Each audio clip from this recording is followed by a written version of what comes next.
Lundi 22 janvier, bienvenue dans le 7-8 sur TV 78. Voici les titres de cette édition. Jusqu'au 14 mars, les lycéens peuvent formuler leurs vœux d'orientation sur la plateforme Parcoursup. Pour les aiguiller, le salon de l'étudiant en Yvelines, référence au célèbre magazine, se tenait samedi au Vélodrome national de Saint-Quentin en Yvelines, un territoire où une multitude de formations sont disponibles après le bac, tour d'horizon. La mauvaise série pour les handballeuses de Montigny-le-Bretonneux. Samedi, les Yvelinois se sont inclinés à domicile 21-19 contre Arnes. Une quatrième défaite consécutive qui fait plonger le club au classement. Retour sur la rencontre et sur les autres résultats du week-end dans notre page dédiée au sport. Aujourd'hui, nous fêtons la Saint-Vincent. Le patron des vignerons est célébré partout en France et notamment à Bennes. La commune organisait des animations dédiées il y a quelques jours. Et puis pendant un an, les collégiens de Charles Péguy au Chénéro-Cancourt ont rencontré des élus locaux et nationaux, des magistrats ainsi que des ministres. Ces échanges seront au menu d'un nouveau numéro de Tribun demain sur TV 78, extrait dans les invités du 7-8 en deuxième partie d'émission. Mais j'accueille tout de suite sur ce plateau Nicolas Dandry, bonsoir. Bonsoir Grégory. De retour dans la rédaction de TV 78, re-bienvenue à vous déjà. Merci beaucoup. Vous nous rejoignez pour quelques temps sur TV 78 et on va faire le point tout de suite avec vous sur les informations du jour.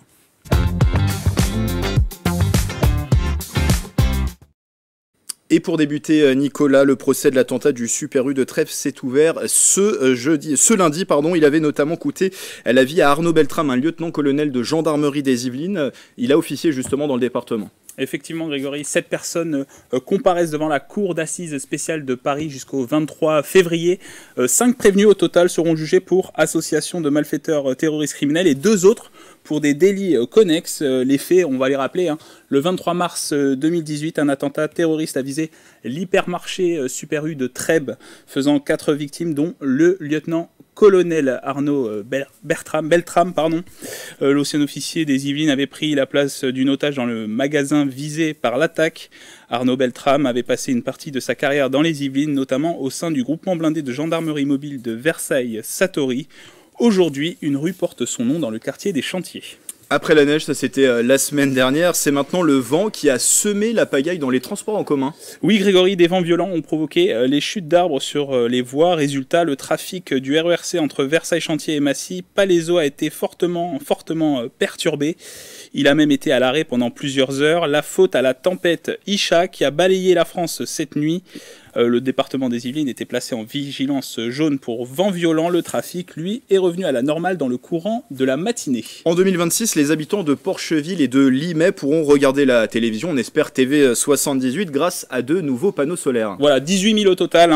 C'est le nombre de panneaux solaires qui seront installés sur une dizaine d'hectares du site EDF basé à Porcheville. Une convention vient d'être signée entre la région Île-de-France et EDF pour transformer l'édifice en ferme photovoltaïque.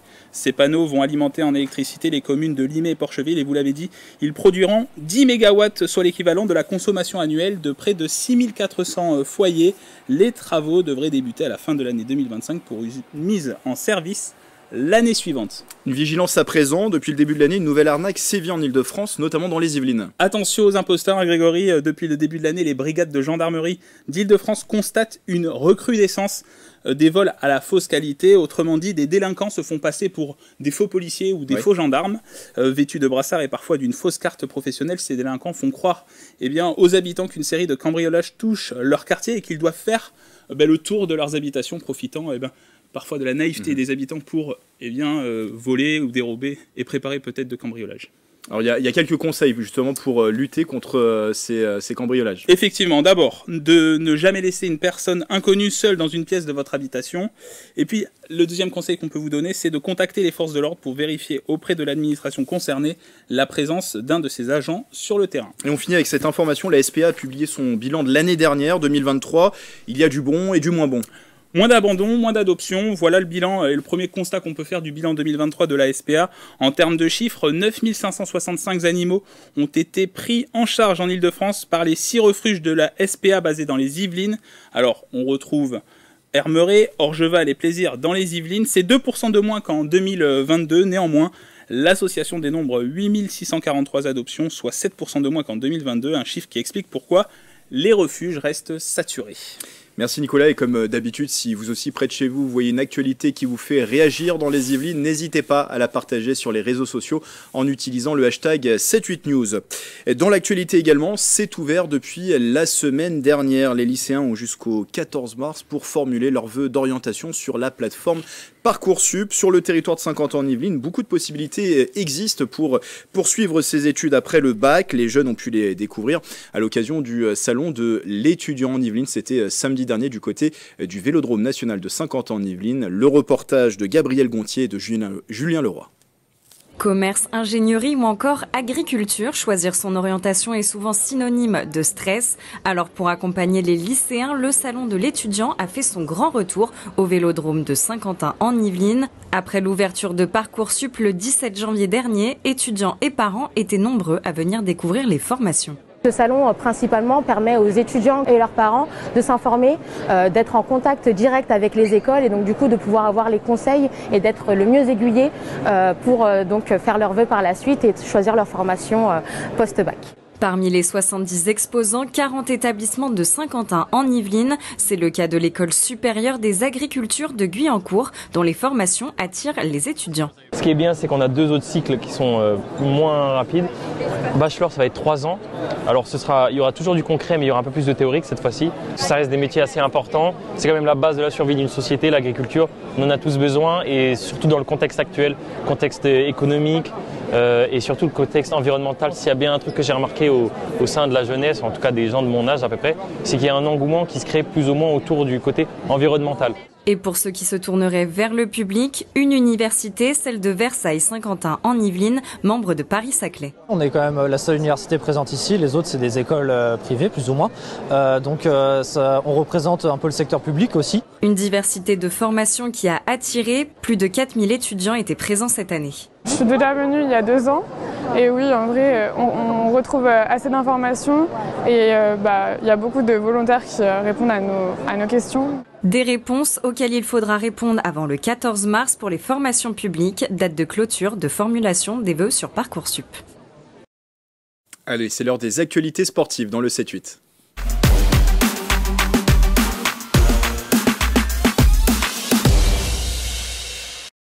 Et c'est avec vous Nicolas Dandry. On commence avec du basket et une bonne nouvelle pour Victor Wembanyama. 8e succès cette saison en NBA pour les Spurs de San Antonio. Alors tout ça sur 42 matchs au total. Donc vous voyez, très peu de succès pour Victor Wembanyama et ses coéquipiers qui se sont imposés 131-127 contre les Wizards de Washington. C'était dans la nuit de samedi à dimanche. Au classement de la conférence Ouest, San Antonio reste à la dernière place. Le prodige versaillais a encore brillé sur les parquets américains, Grégory. Victor Wembanyama a notamment terminé meilleur marqueur de la rencontre avec 24 points et en défense. Il est redoutable, il a terminé avec 8 rebonds et 6 contres. Il ne finit pas de nous surprendre. Le Dakar 2024, ça s'est conclu ce week-end avec la victoire de Carlos Sainz. Je ne parle pas de Carlos Sainz Junior en Formule 1, mais bien de Carlos Sainz. Carlos Sainz, le pilote espagnol de 61 ans qui a remporté sa 4e victoire sur la course mythique du Dakar, une catégorie dans laquelle concourait aussi un Yvelinois. C'était le doyen de l'édition 2024. À 77 ans, Jean-Pierre Strugo a été contraint d'abandonner juste avant la 12e et dernière étape.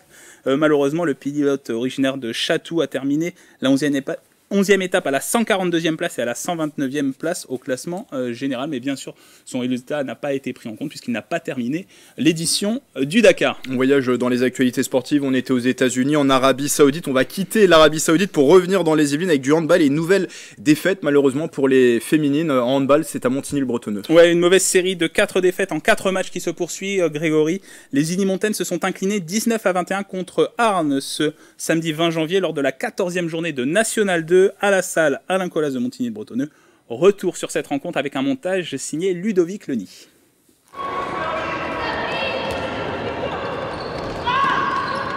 La série se poursuit pour Montigny-le-Bretonneux, 4 défaites consécutives. Les handballeuses Unimontaines se sont inclinées à domicile 21-19 contre Arnes. L'équipe avant-dernière au classement de la Nationale 2 à 2 places du club saint-quentinois. Je pense qu'on s'est dit qu'elles étaient dans les dernières, donc on allait gagner. Je pense que psychologiquement, on ne s'est pas mise dedans. Et donc sur le match, on était nonchalante, on était lente, on ne courait pas assez. On s'était vite fatigué et du coup, perte de balle sur perte de balle, pas d'efficacité au tir. Donc on a eu beaucoup de tirs manqués. C'est une équipe qui est censée être plus faible. Voilà, on mène quasiment tout le match et on se fait dépasser sur quelques minutes, et malheureusement les minutes essentielles. L'excès de confiance contraste avec les derniers résultats.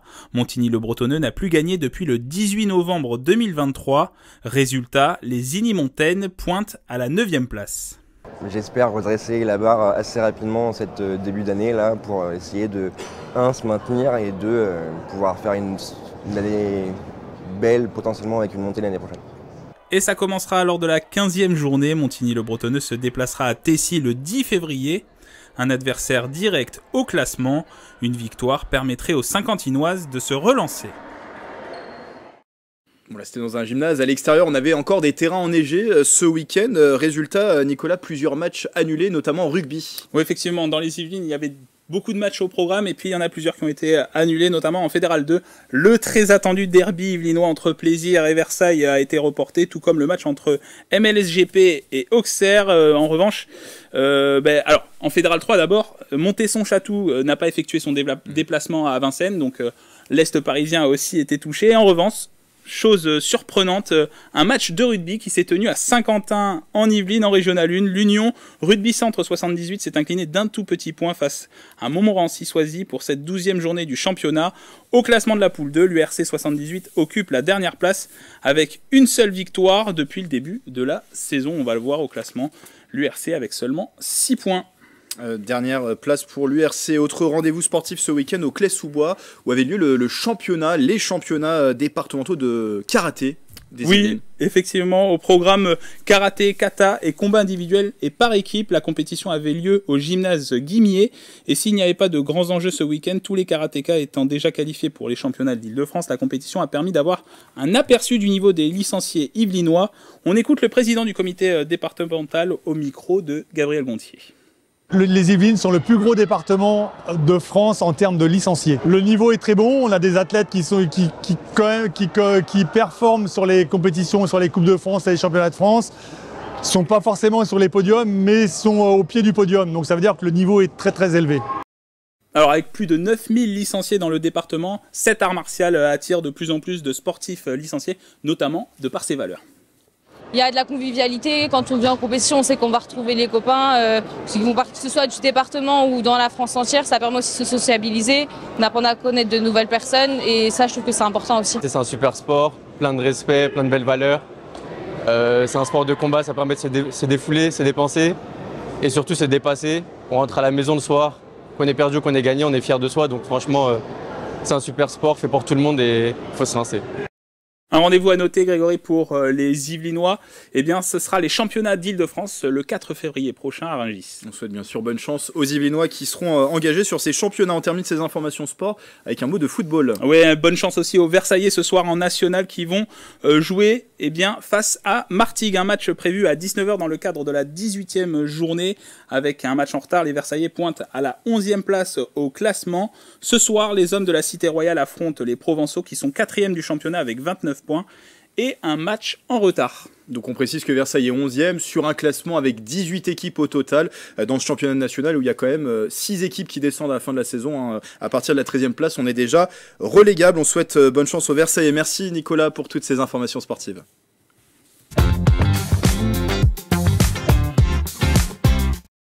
Tous les 22 janvier, nous célébrons la Saint-Vincent, le patron des vignerons. À Bennes, tous les 5 ans, des festivités sont organisées pour l'occasion. La 3e édition de la Saint-Vincent s'est déroulée il y a quelques jours dans la commune, dans le pur respect de la tradition bourguignonne. Clara de Frutos et Mathilde Franco.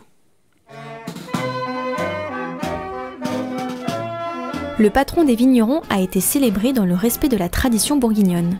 Tous les 5 ans, l'association des vignerons de Bennes organise la Saint-Vincent.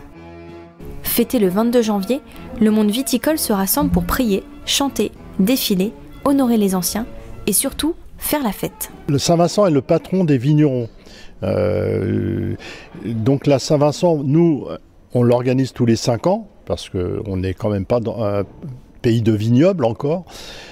Mais dans les pays de vin, notamment chablisien, c'est organisé donc tous les ans, on l'appelle une Saint-Vincent tournante qui regroupe les 20 communes du Chablisien. Vêtus de leur tenue traditionnelle, une dizaine de membres de la confrérie des piliers chablisiens étaient présents pour honorer le patron des vignerons. Comme nous sommes un vignoble producteur de vin blanc, donc il fallait des couleurs qui représentent le fameux breuvage que nous produisons tous les ans. Et donc le Chablis, c'est un vin blanc avec des couleurs or et des reflets verts. C'est pour ça que nous avons une aube couleur or avec un surplis vert. Ça c'est un cordon, notre cordon toujours aux couleurs de notre vignoble. C'est les armes de Chablis, de la ville de Chablis. Voilà, donc le tasse-vin, c'est le symbole de la dégustation de la Bourgogne.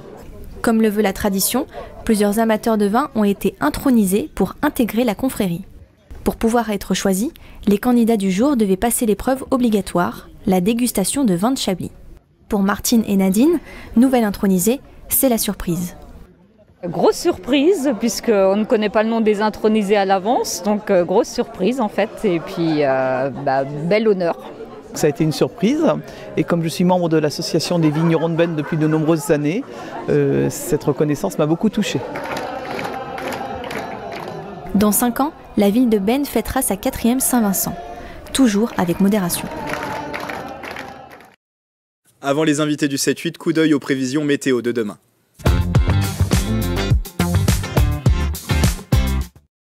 Une journée plutôt morose dans votre matinée de mardi dans les Yvelines avec de la pluie. Dès le matin, côté température, ça revient à des normales de saison. Comptez 5 degrés à Rambouillet, 6 sur le reste du territoire. Dans l'après-midi, toujours de la pluie. Il fera 10 degrés dans toute la moitié nord des Yvelines, 9 degrés au sud. Vigilance, le vent soufflera fort par endroits jusqu'à 50 km/h. Et ce mardi 23 janvier, nous fêterons non pas les Bernards, mais les Barnards. Tout de suite, les invités du 7-8.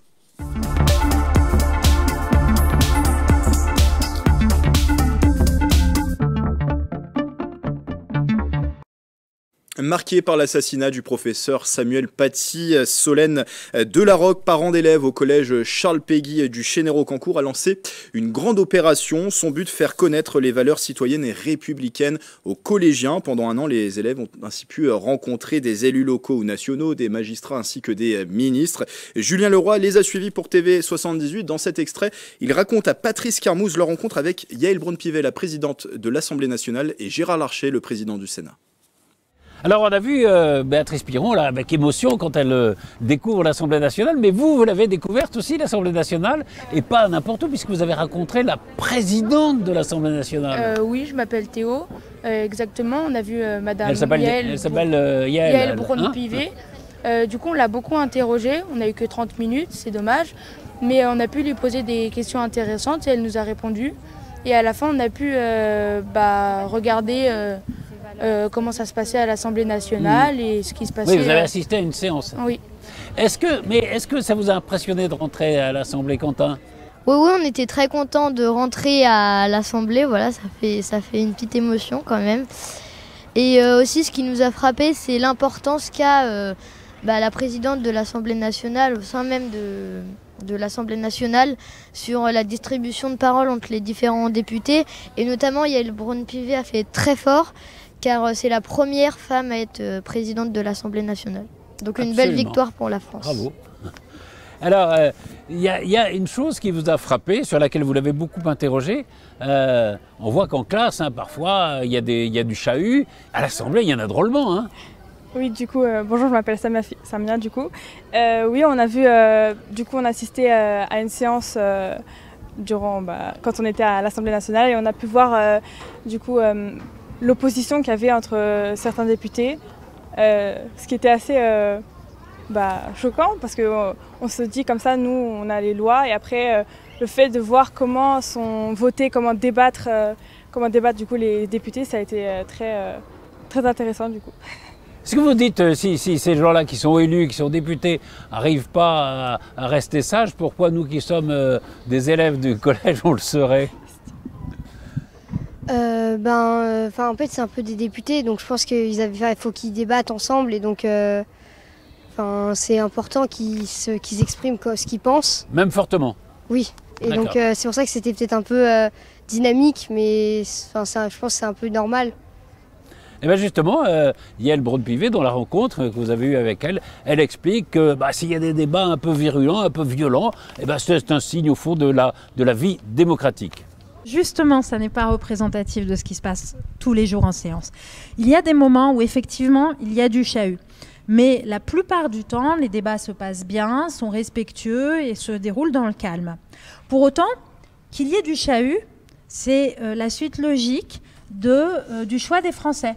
Les Français ont choisi d'élire des personnes pour les représenter, qui représentent tous les groupes politiques, même les plus extrêmes. Et donc, il est normal que lorsque ces groupes politiques se retrouvent dans une même enceinte pour débattre de sujets qui sont importants, il est normal qu'il y ait de la controverse, qu'ils n'apprécient pas les déclarations de l'autre, que le ton monte. C'est ça la vie démocratique. J'imagine que vous, dans vos organes, dans vos conseils, dans vos classes, parfois, vous n'êtes pas d'accord, le ton monte, etc. C'est normal. Maintenant, ce qui est important, c'est que ce soit fait quand même dans le respect, qu'on n'insulte pas les gens, on ne s'injurie pas, on n'en vient pas aux mains. Enfin, il faut qu'il y ait des règles. Et à l'Assemblée nationale, il y a un règlement. Et moi, je suis chargée, avec mes vice-présidents, de le faire respecter. On vient de voir votre entretien avec Yael Braun-Pivet, qui est la première femme, comme disait Quentin, présidente de l'Assemblée nationale. Et puis vous avez rencontré aussi quelqu'un qui est très important, c'est le deuxième personnage de la République, c'est le président du Sénat, Gérard Larcher. D'abord, est-ce que vous saviez quelle était la différence en gros entre le Sénat et l'Assemblée nationale, entre les sénateurs et les députés? Non, enfin globalement on pensait que... sénateurs et députés, c'était à peu près la même chose et c'était juste deux chambres qui se partageaient les lois et qui les votaient ensemble avec entente. Et c'était pas si différent l'un de l'autre. C'est pas tout à fait différent d'ailleurs, oui. Tu as raison, le Sénat et l'Assemblée votent les lois. Qu'est-ce qui vous a marqué chez le président du Sénat? Alors tout d'abord, on a eu vraiment beaucoup de chance de pouvoir l'avoir rencontré. Ouais. Donc c'est pas donné à tous les élèves de toute la France. Il est venu ici? Oui, exactement. Donc on l'a interviewé et... Quentin? On était contents qu'ils viennent pour qu'ils nous expriment ces valeurs de la République, notamment sur le gaullisme. Et oui, je pense que c'était une belle expérience. Et je pense que certains d'entre nous avaient une petite idée de la différence entre députés et sénateurs. Les députés, ils sont élus par des citoyens dans une circonscription. Et les sénateurs, ils sont élus par des maires. Voilà, au deuxième degré, par des gens qui ont des fonctions politiques. Vous lui avez parlé de la suppression du Sénat, ça ne l'a pas mis en colère? Non, mais il trouvait ça dommage et que c'était important pour lui que le Sénat existe. Et je pense aussi, parce que c'est, d'après ce qu'il nous a dit, c'est beaucoup moins mitigé au Sénat qu'à l'Assemblée nationale. Donc peut-être que le Sénat est important et peut trancher facilement les débats. Oui, le travail n'est pas le même tout à fait à l'Assemblée et au Sénat. C'est peut-être moins spectaculaire, mais il y a peut-être plus de travail de fond au Sénat. En tout cas, Gérard Larcher explique dans l'entretien qu'il vous a accordé combien le Sénat est important pour la préservation de nos libertés collectives et individuelles. Je pense d'abord pour se poser la question, pourquoi deux chambres? On l'a dit tout à l'heure, pour stabiliser, pour se donner le temps de la lecture, pour avoir... une représentation de parlementaires qui sont issus de corps électoraux différents. Quand vous allez avoir 18 ans, vous allez pouvoir voter pour les députés. Mais vous ne pourrez pas voter pour les sénateurs. Il faut attendre d'être conseiller municipal du Chênay-Rocancourt, par exemple, pour voter pour les sénateurs. Donc, un mode de scrutin différent, une représentation différente, et donc une capacité à éviter de tomber dans les excès. Et je dois dire que ceux qui sont pour le monocamérisme, c'est parce qu'en fait, ils ont le sentiment que le Sénat, parfois, complexifie les choses, parce qu'il est surtout très attentif aux libertés individuelles et collectives. Et vous pourrez retrouver l'intégralité de ces rencontres dès demain dans l'émission Tribun sur TV78. Voilà, c'est la fin du 7-8. Merci de votre fidélité. On se retrouve demain pour une nouvelle édition. Belle soirée sur TV78.